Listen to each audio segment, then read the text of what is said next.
Hi, everyone. It's Raghu from Mindrolling, another edition. And today I'm really pleased to have some. We were just talking about it's a family affair here. And I'm happy. And we've never met, although I have seen you in a talk many years ago in Santa Fe. Gangaji, welcome. Thank you. Pleased to have you. So many cross currents, actually. And because I have many friends who were had spent time with Papaji, and Papaji is a familiar nickname, like Maharaji is for Neem Karoli Baba, for Sri Punjaji, who is teacher of Gangaji and many other friends of mine, and we've known for many years. So it's really a pleasure, and I'm hoping to get some further insights from you. Good. Yes. Papaji is my guru. Yes. He is my guru. Yes. And just for those of you who do not know, Papaji's guru is Ramana Maharshi. So happens he is the first being of this nature that I encountered when I first went to India. Of course, he had passed by then, but that was the first holy place that I was in India, in Tiruvannamalai, many years ago, when I went over and met Ramdas to meet Neem Karoli Baba at that time. So, yeah, there's so many different intersections. But Gangaji, would you mind just telling a little bit of yourself in terms of what was happening with you that actually led you to India and to that very, very graceful meeting? It was such a mystery because really I was not looking for a guru at all. No? I had seen different gurus who had come through the San Francisco Bay Area, and it was impressive, and I had done lots of Tibetan Buddhist initiations or empowerments, I guess we call them. And I loved the show of it, but I didn't feel a deep connection. So I tried practicing different things, and I tried reflecting deeply on my life in different ways that were current at that time. And I had a great life, really. I was happy in my relationship, in my work, but something was profoundly unfinished. And I prayed for a teacher. But in my mind at that time, this was 1988, 89, I imagined it would be some kind of goddess teacher or something. I was pretty anti-guru, actually. Oh, really?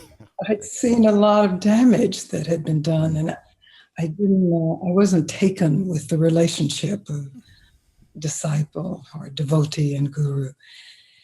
So it was such a mystery, and it was profound synchronicity of events that led me to Papaji, and I found myself with a guru. So how perfect for my arrogant Western mind that I was certain that's not what I needed, that it turned out to be precisely what was essential for me. And I recognized him right away. I thought I was just going to visit the guru, and get some words of wisdom. And he met us at the door, and his arms were wide open, and he said, welcome, come in. And I felt that in the depths of my heart. And I saw this light of grace in his eyes, and I fell in love. Deeply in love, absolutely and relatively in love. I just loved this man, his form, and as I discovered over time, what was really animating his form, the life of his form. Oh, beautiful. Yeah. I could say the same story. I have the same story. Really? Although I knew I was purposeful because I had met Ramdas, and I totally trusted him, and we've got to talk about trust a little bit later too, so that everything he was saying just hit me like an arrow straight into the heart. And so I knew where I was going, and I had to twist his arm, actually, because he wasn't supposed to tell anybody about him at that time. So I fully know what you're speaking of in that moment, that precious moment. One interesting thing, though, that just stuff I was reading and so on, that I think was a real motivation or part of what you were looking for, and it's around honesty. That word triggered me because that was, I can relate with that big time. Honesty in oneself, being honest with, that's a very difficult thing. I don't know if can you talk about that a little bit, because that's entirely important. That is the importance, really, because we're trained, conditioned to be dishonest. We're conditioned to see ourselves as a name or as limited to particular parents, a particular culture or belief, and we suffer because of that, because there's something not true about all of that. So, often, and certainly I experienced in the 1970s and part of the 80s, we just substitute other beliefs for that. So new names, Gangaji is a different name from my other name and birth name, and new cultures and new beliefs, and that feels really good for a while because we're free of the other. Yeah. But I think if we are honest with ourselves, until we really discover what is permanently, honestly true, honestly here, we will suffer in our search for that truth. So I certainly suffered in all the ways we know to suffer, which means looking for ourselves, myself, in the wrong places that are inherently limited, even the beautiful places. Because if Papaji had a wonderful story he would tell about Ramana. Oh. And Papaji had some visions of Krishna and dancing with Krishna and just in the bhakti of this Krishna love, and then it would disappear. And so he actually began a search for who could teach him how to keep Krishna from disappearing. And he went to lots of different gurus and sadhus and swamis throughout India, and different people had their opinions and gave him instructions, but he never felt it to be true. It wasn't what he was looking for. And finally, he miraculously, it's always miraculous, I think, found Ramana. And he asked Ramana this question that had been haunting him for years. He said, I have these exquisite experiences with Krishna. I'm in absolute bliss and love. And then it leaves. How can I make it stay? And Ramana waited a long time. And then he looked at him and he said, gods that appear and disappear are ultimately unreal. Find out what doesn't disappear, and then you know reality. And at first, Papaji just just almost stormed away, but something caught him, and he thought, well, why not check this out? And that was really what got him. He didn't leave for 5 more years. Oh, he was with him for 5 years. Until Ramana died. Oh, really? Sent him away. It was not when he died. It was actually when the partition of India happened, and Ramana sent him back to Lahore to get his family, his Hindu family, out. Oh, wow. Oh, yeah. I didn't know that. Oh, amazing. Now, for everybody who's listening who is not familiar with Ramana Maharshi, his particular teaching was based around self-inquiry, and many people have difficulty in that when it's, there are a number of different books, Ramana Speaks and so on, that really outline this, but I'd like you to talk about it in the way that you have presented it to Western audience is, shall we say, much more down to earth. That is a little bit more relatable. So that's why I'd love to hear you do that. Well, I had never read any of Ramana's books. When Papaji asked me to go and speak to people, in fact, I went to Papaji and confessed, I haven't read Ramana's books. I never had heard of the word Advaita. I'm still not sure what Advaita means. But Papaji said, good, you're not there to teach people. You're there to share your own experience. And so when I took that in and I realized that the only qualification for that is the willingness to discover my own experience, that supported me profoundly in discovering what is, in fact, in reality, always here. And then I found it just natural to take whatever a person is dealing with, and most people that I meet are, well, they're in a couple of classes. The spiritual seekers I meet are usually dealing with some sense of either they're not good enough for what they have received, some grace, some beauty, so some self-hatred, or they haven't yet made it, purified themselves enough, done enough to get that prize of self-realization. So that's the narrative that is overlaying a deeper something, fear, self-hatred, anger, and ultimately bliss. So if I can just support people in self-inquiry by really a willingness to tell the truth without the story about the truth or the story that legitimizes the suffering, or just in this moment, not as a dogma or not that this is how you live your life. I know that some Advaita practitioners say you should always be asking, who am I? But that's not my message. I'm not an Advaita practitioner. I still am not sure what Advaita means because I haven't studied it. I'm really inviting people to take this moment, not some moment someday, but this very moment, and ask yourself, what is here? What am I experiencing? Not what I should be experiencing, or I've learned that's here, or I want to be here, or I'm afraid that's here. What is here? And for many people, especially Westerners, that usually starts with either a story or under that story, an emotion.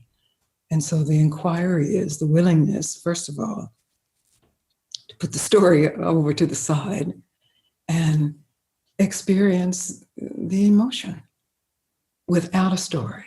And then you can ask again, what is also here? What is here under that? So that inquiry, self-inquiry, becomes a deep reflection inwardly first of what is alive in oneself. And finally, what is always here, whatever the emotion, whatever the narrative. And then it's not the emotion or the narrative that's the enemy. There is no enemy. It's the willingness to discover, even in the face of what we think is the enemy, or what we feel is the enemy, we find this radiant, silent, ecstatic love of self, oneself, underneath it all. And then that's the beginning of living a life that's turned in that direction, where inward is so inward that it includes outward, because I don't want to make a lasting distinction between inward and outward, since there is none. Yeah. Of course, that coming to terms with truth and honesty is a big deal. And there's a great story that my friend Krishnadas tells about being with Neem Karoli Baba and an Indian devotee once. I've told this a number of times. It's such a great story.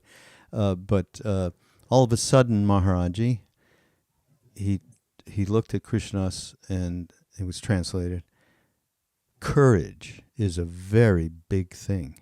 And the Indian man went, well, courage? What do you mean? It's Guru Kripa, the grace of the Guru. We don't have to do anything. But, he didn't quite say it, something like that. And Maharaji turned again, and he went, courage is a very big thing.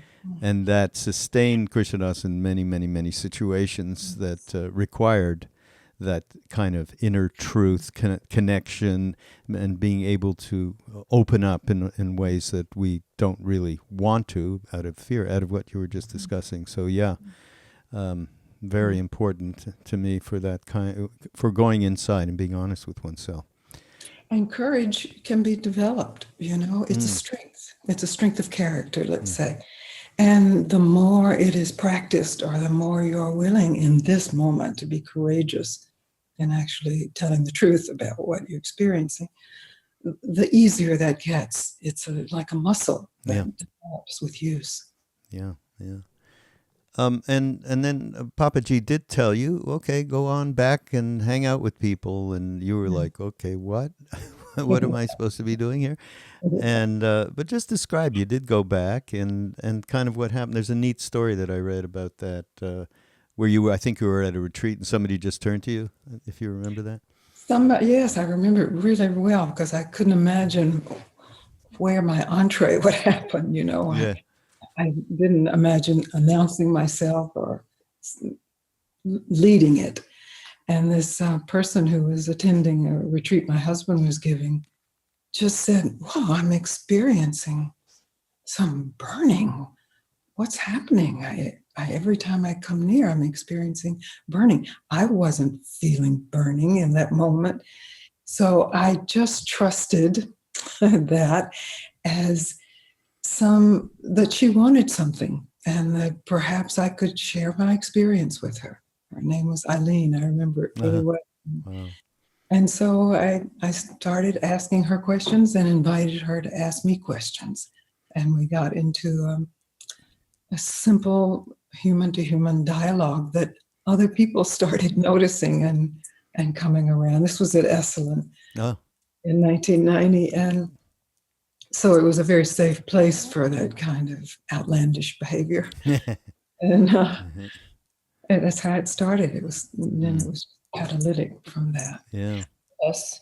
This when Osho died, a lot of the Osho devotees found Papaji, because I remember. Yeah. I think that maybe Osho's last instructions were find another master. And so they found Papaji just at the time that Papaji had said to me, "Go out and speak." So there was this kind of synchronicity where many people, and I've made really good friends with a lot of those former Osho devotees, to Santa Fe and different places, invited me. And so it was a ready-made group. That's great. And, I don't know how it happened, except that way. It was a mystery, all of it. Really? Still, of course. But, satsang, certainly the gathering of like-minded people. I think it's beautiful the way it started for you and just organically grew like that. But I know that in our tradition, that is probably right at the very top of things to do for people to support their spiritual lives. And satsang. Papaji once said, and it's really helped me so much over the years to not take any of it personally, is that nobody gives satsang. We all just attend satsang.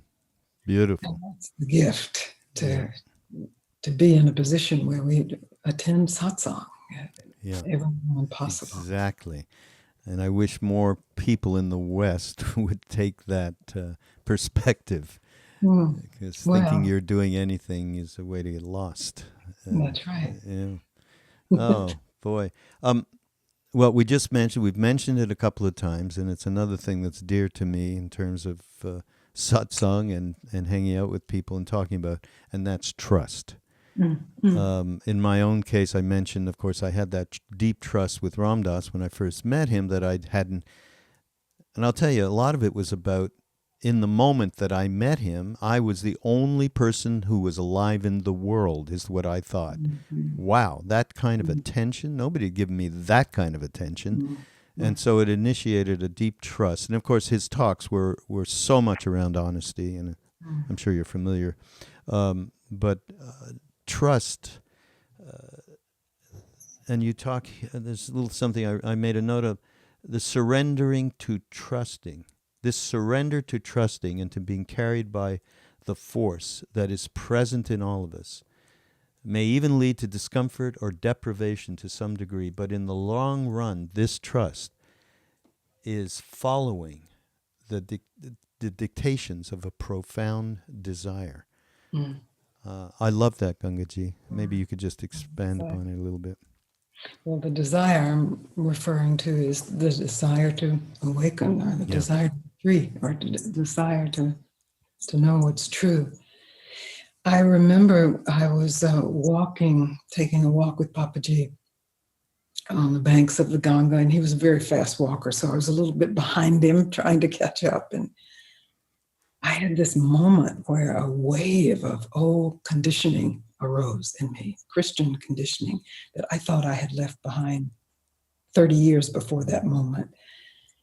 It's something about you're gonna burn in hell because this man you're following has many gods and there's only one. I mean, something very primitive and basic that I was shocked, but I felt it. I felt like a curse from my Christian upbringing that I'm following this Hindu, and it surprisingly shook me. And there was a split second where I had to choose between trusting my own experience, which was that when I was in the presence of this man, he was not leading me astray. He was actually pointing me home, or trusting this old conditioning that I thought I had turned my back on long ago, but in fact was still somehow present in my cells.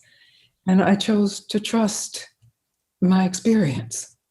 And I even remember saying, well, if it leads me to hell, I have to trust that I can meet that. Because of course we can have that experience and make huge mistakes, but we can trust deeper than that. The mistakes themselves will actually feed our desire for truth and service.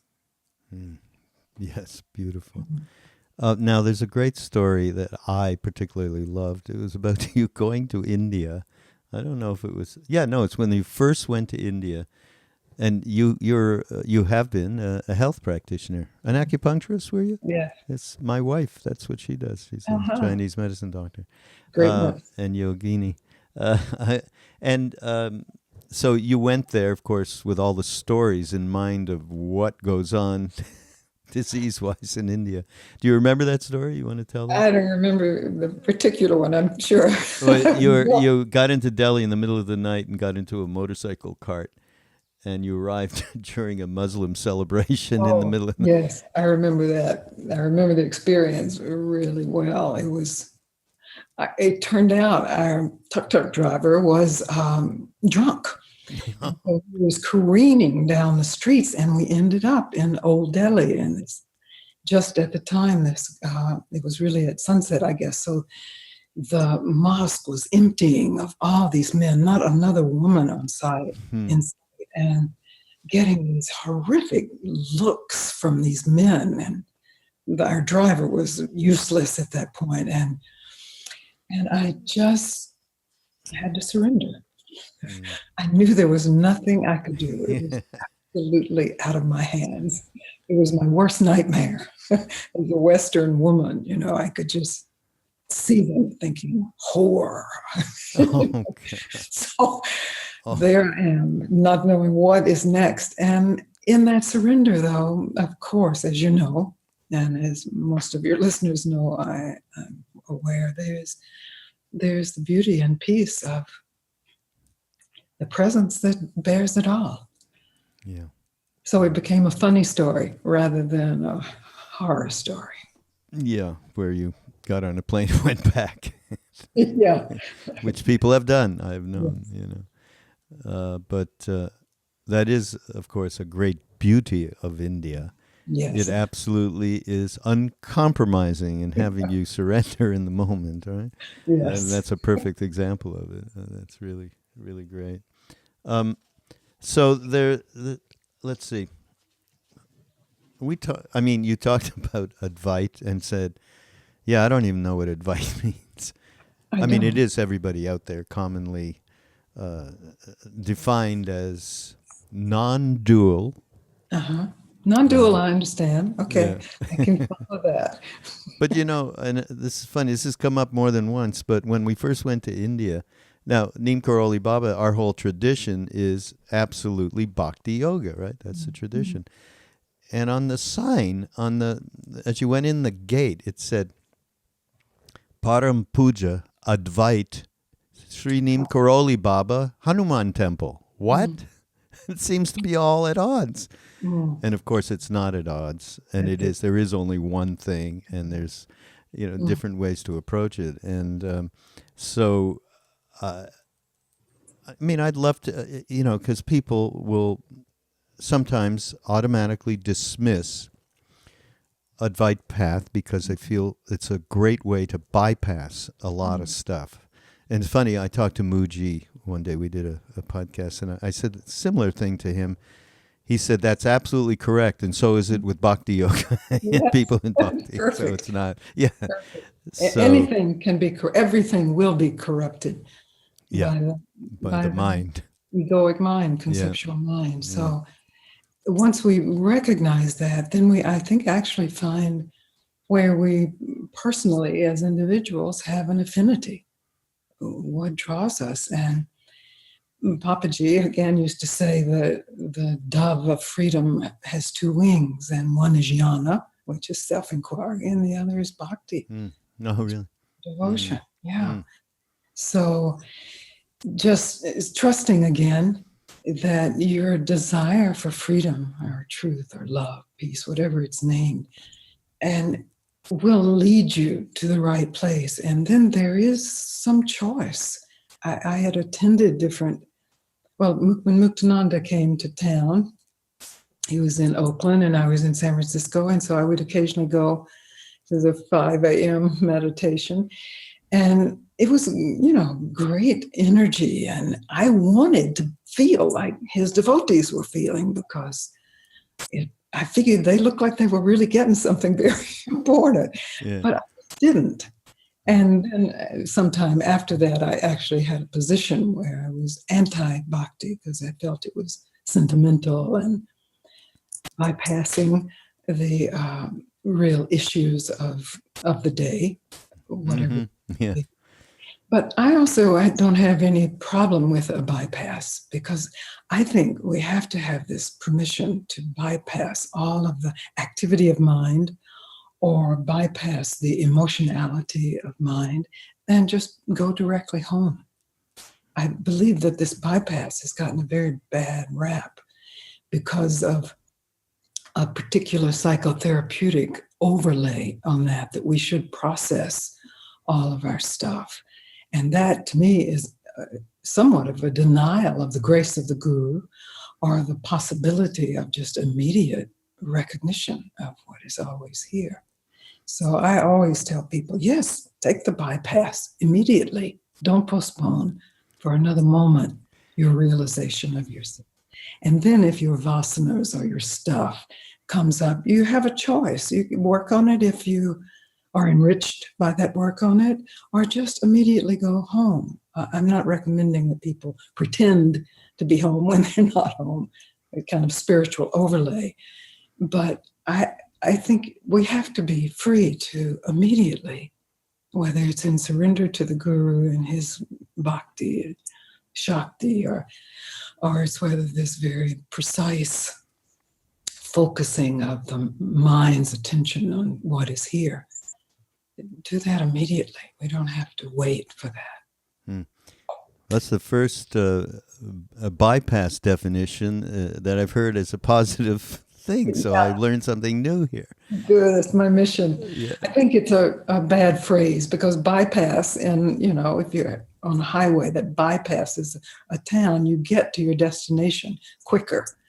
And so, in using the spiritual bypass as something negative, I think that we're implanting some kind of idea of time and in the future. If Yeah. you wander, Papaji would say, if you wander through these graveyards and dig up this garbage, then maybe you will get to your destination. But his message to us was always very strong. It's here right now. Where you're trying to get is already here. Yeah. Yeah. I guess with just so I clear with myself about what I mean by that is people adopting a spiritual persona that overlays the ego, and they're operating from that, which is not much different from where they were before they started the whole game. It's worse. I would say it's worse. It's worse, yeah. It's that, and to me, that word overlay is much more descriptive Yeah. of what's happening. Yeah. And then here's something else from you that I loved. The issue of enlightenment is a non-issue. Love is the issue. Mm-hmm. The attainment of a certain state or a certain power overlooks the stateless love that is present in all states of power or powerlessness. Mm. Very Yeah. good. I mean, that cuts that. to the core, no? I mean, and that's where all of these different traditions come together, in my mind. That's right. That's it. Yeah. That's the dove flying. Yeah, exactly. But let's see. There was something cool that I found that you. It was a little blog that you wrote. I can't remember for who, but it was an invitation to suspend all diagnosing. All diagnostics be suspended for a day. See if you can do that. Yeah, that's great. I like Talk that. about that. Yeah. How does that work? And talk about even the suggestion of it. Well, how much time and energy are we putting on our diagnoses? I mean, certainly some time needs to go into some health diagnoses if we're ill, but generally what a seeker's diagnosis is, I'm this much enlightened and not this much, and I need to clean this up, and then I'll get there. If I only meditated more, I would get this, or if I did this right or felt this right. And that's the entanglement. And I mean, it's a kind of narcissism. And so the very impetus of true spiritual desires to get out of that narcissistic entanglement, but very cleverly our mind can take the desire for getting out of the ego into just another egoic spin. And so I'm always recommending, in whatever ways I can think of, that people be willing to stop the narrative of where you are, who you are, where you've been, where you're going, and really back to Ram Dass, who got us all started, I would say, and be here now. Yeah. Be here now.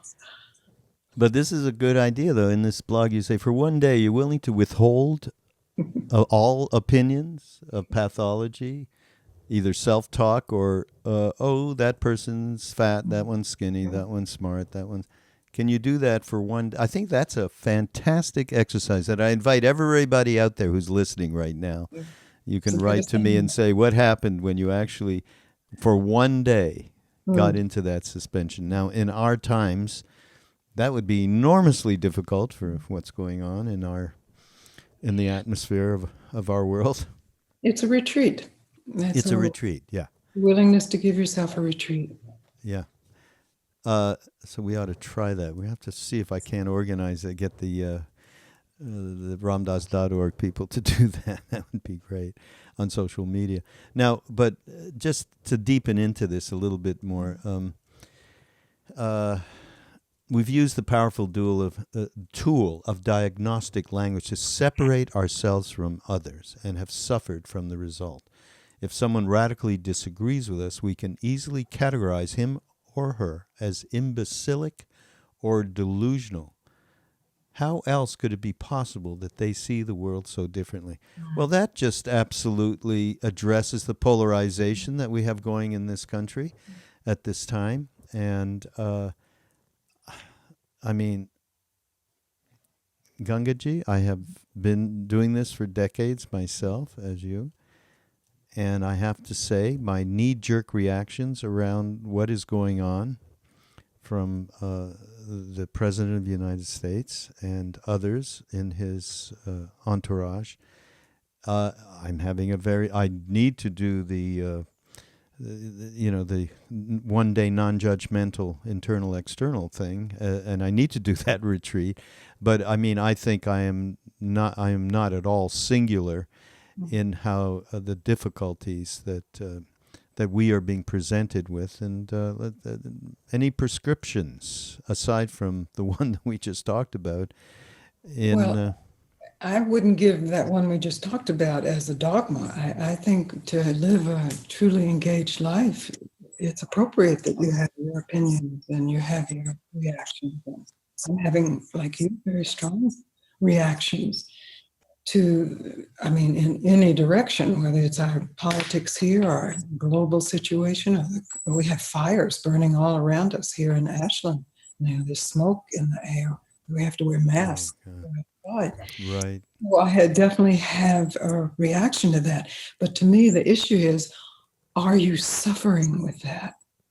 So you can have a reaction of anger or a reaction of fear or a reaction of determination to work to stop something that you see is detrimental to yourself or your people or your planet without suffering with it. And the suffering is when we work the diagnosis over and over. He's horrible. Yes, he's horrible. He's terrible. He's terrible.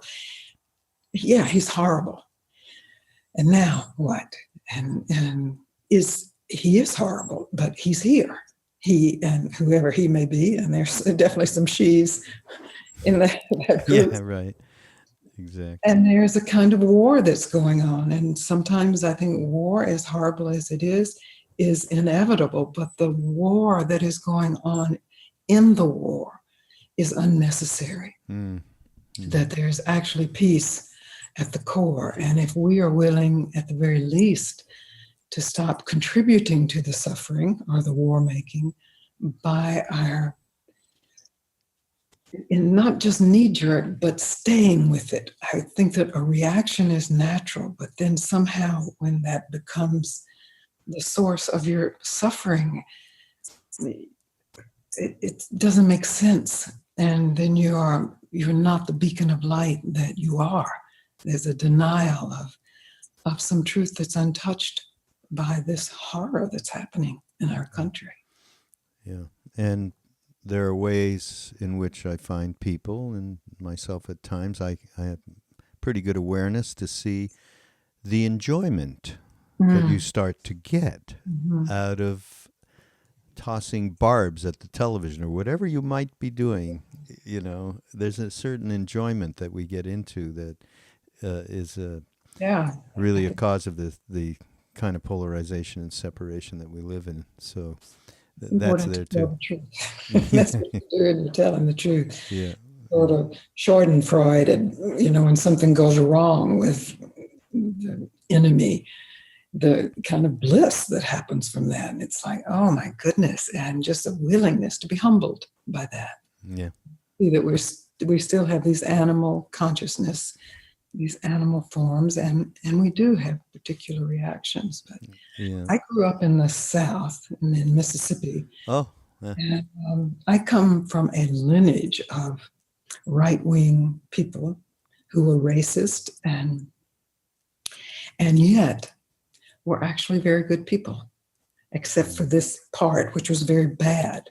I mean, I did get away from that, but if I look back at my father and my grandfather and my mother and if I look back, I had no idea that I had racist views until I went to college. I mean, I just thought that's the way the world was. Wow. So it took a professor in college challenging my views for me to actually start to wake up there.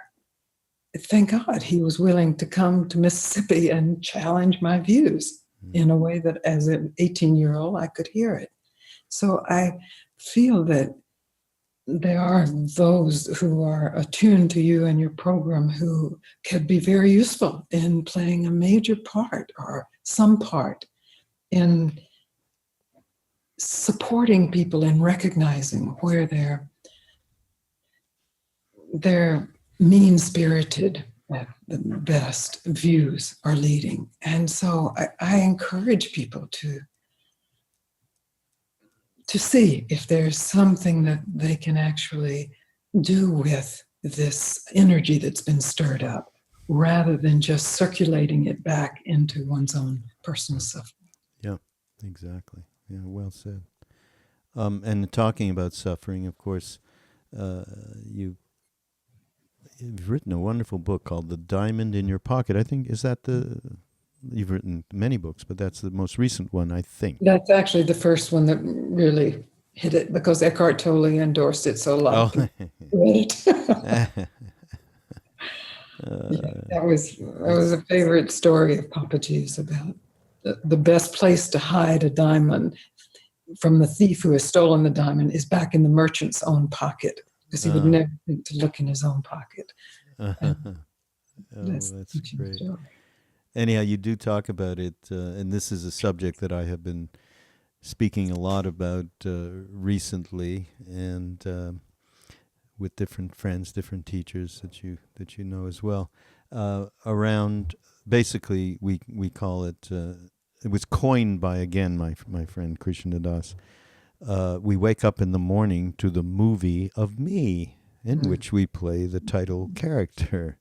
And you talk about this, even the belief that you're just a character in a story, perhaps since the main character, it takes a tremendous amount of maintenance. Boy, does it ever.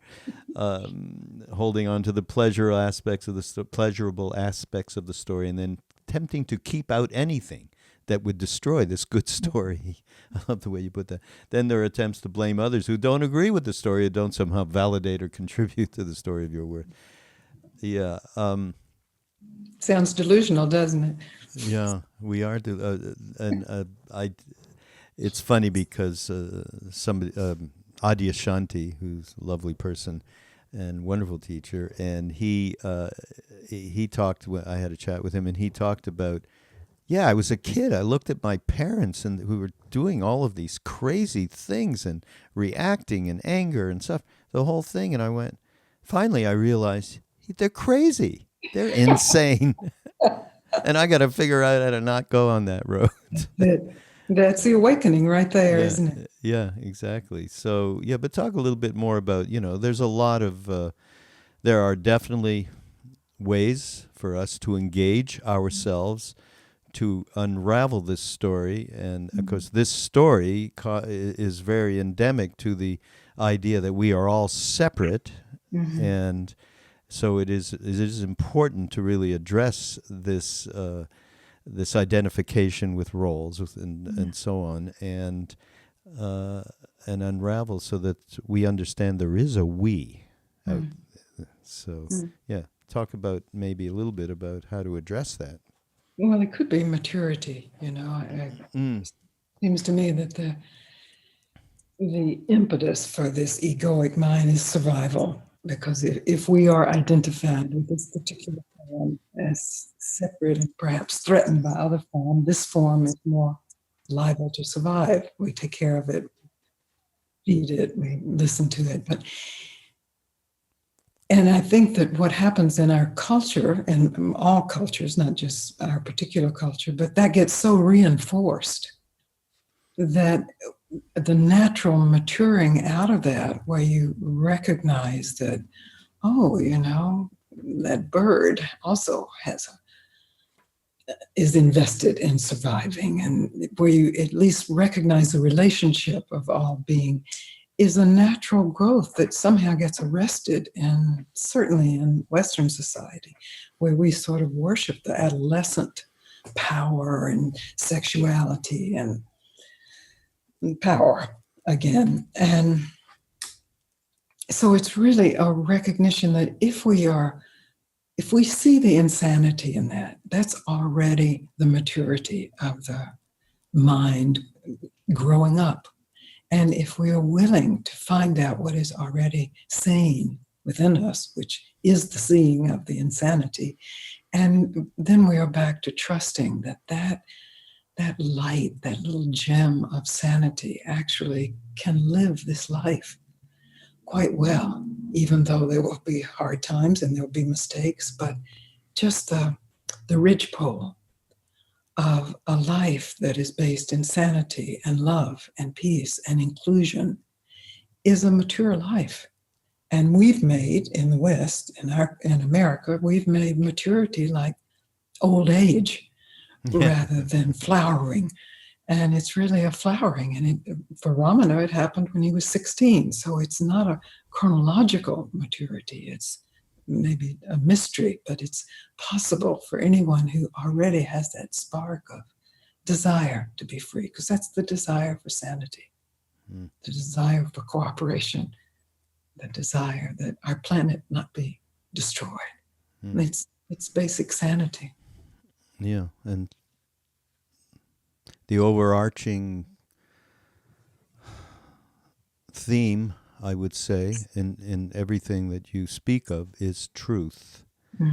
And I don't know if it's a reach, but I interpret that in my own experience as divine presence. That's the deepest truth of all of us. And you being fortunate to be in, it's very fortunate and a tremendous amount of grace to be in that divine presence, which another person of that nature, it's pretty great, and you never forget that, and then sharing that identification, it's really, what love. yeah, What really, pure love, yeah, because it's beyond deservability, certainly. yeah. Oh, I'll say that. No, you're good. You're deserving, not me. None of us is fine because it's not in that realm, Yeah, so right. It's so far out of it's that free realm. of that deservability. Yeah, no. Oh, great to hang out with you here, No, I Gangaji, love it. and I meet love you. This is the best part of doing podcasts, is being able to just share time. it's really beautiful. Yeah, I feel like we're brother and sister here. Yeah, so great. Great Now, discovery. we're going to, everybody out there, we're going to, you'll go to BeHereNowNetwork.com, and you'll go to the show notes page, and Gangaji's we'll select some books that you can get, and websites, and ways to, I mean, you still are going around and sharing? I've abbreviated my schedule a little. I've just stopped going to Europe. This Oh, is my really? trip to Europe, but I'm here in Oregon. I go to California and Canada, and I'll go to Australia in the winter. So yeah, I'm still out and about. You're As still long out as and I about. can That's a talk to Canadian people. thing, out and about. That's where I'm from. Yeah. That's right. Well, I love Canada, but he says there's no retirement in this business. Yeah, right. What a blessing that is. Well, look, Ram Dass is now, 87, been in a wheelchair for 21 years, half paralyzed and with aphasia, and it's like teaching more than he ever did. Yeah, it's So, beautiful too. There's a radiance that I remember seeing in Ramana's last pictures too. Just not the form, it's the yeah, deeper. yeah. No, it's really, really, really so, really so. Well, thank you again. Oh, I'm so honored to have been a part of this. Thank you It's for really, including me. really great. And everybody, this is Mindrolling and Be Here Now Network. Go to BeHereNowNetwork.com, and we shall see you next week.